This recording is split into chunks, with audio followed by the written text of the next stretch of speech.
அனைவருக்கும் வணக்கம். Libre office இம்ப்ரெஸை பயன்படுத்தி நாம் ஒரு விளக்க காட்சியை உருவாக்கும் பொழுது அதில் ஒரு ஸ்லைடுக்கும் இன்னொரு ஸ்லைடும் மாறும் பொழுது எப்படி டிரான்சிஷன் எஃபெக்டை கொண்டு வர்றது அப்படிங்கிறத பற்றி இந்த வீடியோவில் பார்க்க போகிறோம். வாங்க போகலாம். லிப்ரே ஆஃபீஸ் இம்ப்ரெஸில் தயாரிக்கப்பட்ட ஒரு விளக்க காட்சி திருவாரூரின் வரலாற்று சின்னம் அப்படிங்கிற பேரில் திருவாரூர் கல்தேர், அதாவது மனுநீதி சோழனுடைய கல்தேருக்கான ஒரு பிரசன்டேஷன் ஆனது இங்கே லிப்ரே ஆஃபீஸ் இம்ப்ரெஸில் அருமையாக தயாரிக்கப்பட்ட அந்த மதையினுடைய சித்திர வடிவமானது இங்கே விளக்க காட்சியாக ஒரு மாணவரால் தயாரிக்கப்பட்டுள்ளது.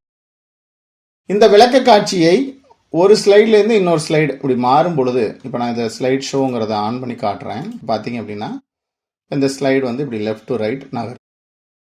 அடுத்தது பாருங்கள், இந்த ஒன்றுக்கும் அனிமேஷன் கொடுத்துருக்காங்க. அடுத்த ஸ்லைடு பார்த்தீங்கன்னா உடனே இப்படி வந்துடுறதை நீங்கள் பார்க்கலாம்.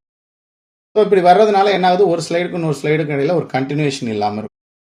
ஸோ இதை சரி செய்வதற்காக உள்ளதுதான் டிரான்சிஷன் அப்படின்னு சொல்லுவாங்க. டிரான்சிஷனும் ஒரு ஸ்லைட்லேருந்து இன்னொரு ஸ்லைடு மாறும் பொழுது ஏதோ ஒரு சிறு ஒரு அனிமேஷனோட நடக்குது. இப்போ உதாரணத்துக்கு இப்போ இந்த முதல் ஸ்லைட்லேருந்து இரண்டாவது ஸ்லைடு மாறும் பொழுது என்ன நடக்க வேண்டும் அப்படிங்கிறத நான் இப்போ செட் பண்ணுறேன். அதுக்கு ரெண்டு வகையான ஆப்ஷன் இருக்குது. ஒன்று, ஸ்லைடு அப்படிங்கிறத கிளிக் பண்ணிங்க அப்படின்னா மெனு பாரில் இந்த கடைசி ஆப்ஷனாக ஸ்லைட் டிரான்சிஷன் இருக்கும்.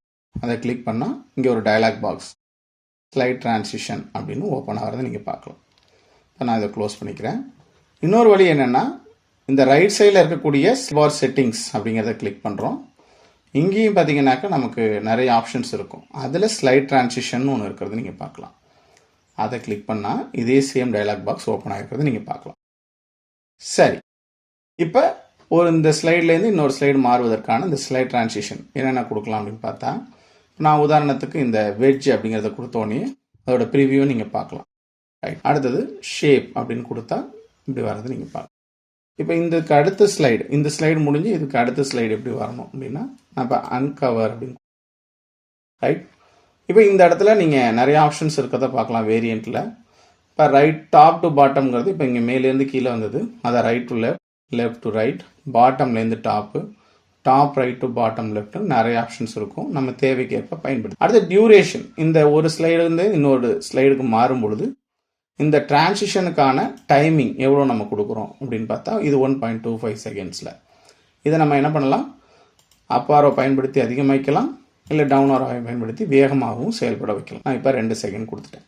அடுத்து சவுண்ட், விருப்பப்பட்டால் ஒரு ஸ்லைட்லேருந்து இன்னொரு ஸ்லைடு மாறுவதற்கு நீங்கள் விருப்பப்பட்டால் இங்கே அவைலபிளாக இருக்கக்கூடிய சவுண்ட்ஸை நீங்கள் யூஸ் பண்ணிக்கலாம். ஒரு கிளாஸஸ் சவுண்டு லைக், அதேமாரி அப்ளாஸ் கிளாப் பண்ணுற மாதிரி,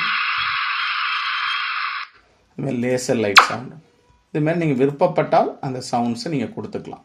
அடுத்ததாக இங்கே கீழே பார்க்கலாம், ஆன் மவுஸ் கிளிக்னு ஒரு ஆப்ஷன் இருக்கும், ஆஃப்டர்னு இருக்கும். இந்த மவுஸ் கிளிக்னாக்கா நம்ம எப்போ மவுஸ் கிளிக் பண்ணுறோமோ அப்போ தான் அடுத்த ஸ்லைடானது ஓப்பன் ஆகும். ஆஃப்டர் அப்படின்னு கொடுத்துட்டோம்னா குறிப்பிட்ட டைம் கேட்கும், இவ்வளோ டயத்துக்கு அப்புறம் அது மாறும். இப்போ நீங்கள் செலக்ட் பண்ணுற இந்த டிரான்சாக்ஷன், இப்போ இந்த வைப் அப்படிங்கிறத நான் கிளிக் பண்ணியிருக்கேன். இது அப்ளை டு ஆல் ஸ்லைட்ஸ்னு கொடுத்துட்டேன்னா இங்கே உள்ள அனைத்து ஸ்லைட்ஸும் மாறும்பொழுது இதே சேம் மெத்தடாலஜியில் மாறும்.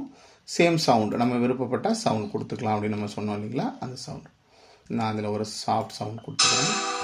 ரைட், இங்கே அப்ளை டிரான்சிஷன் டு ஆல் ஸ்லைட்ஸ்னு கொடுத்துட்டேன்னா இப்போ எல்லா ஸ்லைட்லேயும் இந்த டிரான்சிஷன் எஃபெக்ட் வந்துடும். இப்போ நான் ஸ்லைட் ஷோவை போய் ப்ளே பண்ணி காட்டுறேன். இப்போ பாருங்கள், அந்த மியூசிக்கோடு அந்த பார்க்கலாம்.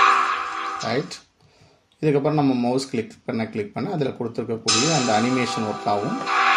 ஒவ்வொரு ஸ்லைடு முடியும் பொழுதும் இந்த சவுண்டோட இந்த அனிமேஷன் நடக்காது நீங்கள் பார்க்கலாம். இதில் ஆட்டோமேட்டிக் ப்ரிவியூங்கிறத நம்ம எனேபிள் பண்ணியிருக்கோம். ஒவ்வொரு ஸ்லைடையும் தனியாக பார்க்கணும்னா ப்ளே அப்படிங்கிற ஆப்ஷனை கிளிக் பண்ணிங்கன்னா தனிப்பட்ட முறையில். ஹோப் உங்களுக்கு இந்த டிரான்சிஷன் தொடர்பான தகவல்கள் பயனுள்ளதாக இருக்கும் நம்புகிறோம். பயன்படுத்துங்கள். நன்றி, வணக்கம்.